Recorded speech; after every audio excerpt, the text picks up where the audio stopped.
Bapak, Ibu, dan saudara sekalian, firman Tuhan akan kita renungkan dari Yohanes 1 ayat 18 demikian. Tidak seorang pun yang pernah melihat Allah, tetapi anak tunggal Allah yang ada di pangkuan Bapa, dialah yang menyatakannya. Saudara-saudara sekalian, mengenal Allah dan memiliki persekutuan yang intim dengan Dia adalah kebutuhan pokok setiap orang yang jika tidak terpenuhi akan membuat hidup kita kosong dan tidak bermakna. Sayangnya, dosa telah menjadi pemisah antara kita dengan Allah, sehingga keintiman yang pernah dialami manusia pertama sebelum mereka jatuh ke dalam dosa rusak total. Dan sejak saat itu, manusia melihat segala sesuatu, termasuk Allah, melalui kacamata dosa. Ketika hati kita terluka oleh para figur otoritas dan kita menyimpan kemarahan, kita melihat Allah sebagai hakim yang kejam dan otoriter, yang selalu mengawasi kita dan siap menjatuhkan hukuman atas setiap kesalahan kecil yang kita lakukan. Ketika orang-orang yang seharusnya mengasihi kita justru menolak kita, dan kita terus memelihara perasaan terluka dan tertolak, kita melihat Allah sebagai pribadi yang dingin, memasang jarak, dan tidak mau berurusan dengan kita. Ketika berkali-kali mengalami kegagalan dan kita terus membiarkan diri dikuasai kekecewaan dan keputusasaan, kita akan memandang Allah sebagai pribadi yang tidak peduli terhadap kehidupan kita dan lain sebagainya.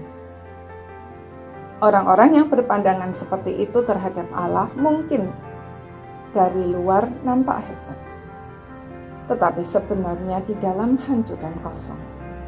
Sebab walaupun mereka tahu tentang Allah dan nampak sebagai orang beragama yang taat, tetapi sebenarnya kebutuhan mereka untuk mengenal dan bersekutu dengan Allah tidak pernah terpenuhi.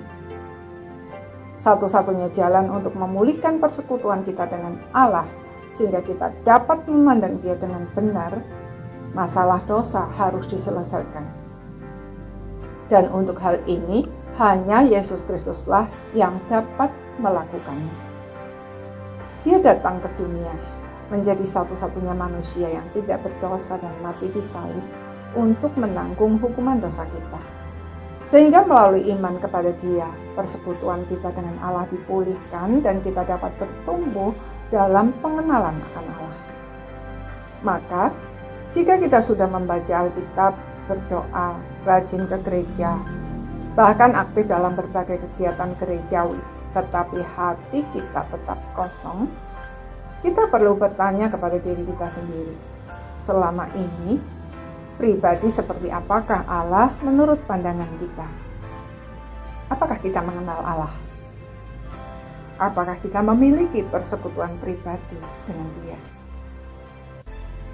Jika Allah nampak sangat jauh dan sulit dijangkau, mungkin ada luka-luka di hati kita yang belum diselesaikan, sehingga kita memandang Allah dengan kacamata dosa. Yesus Kristus datang justru untuk menyelesaikan masalah itu. Karena itu, mari kita datang kepadanya, mengakui semuanya dengan tulus dan jujur, minta Dia memulihkan hati kita dan melepaskan pengampunan. Maka kita akan memandang Allah dengan cara baru dan hati kita dipuaskan oleh kehadirannya. Amin.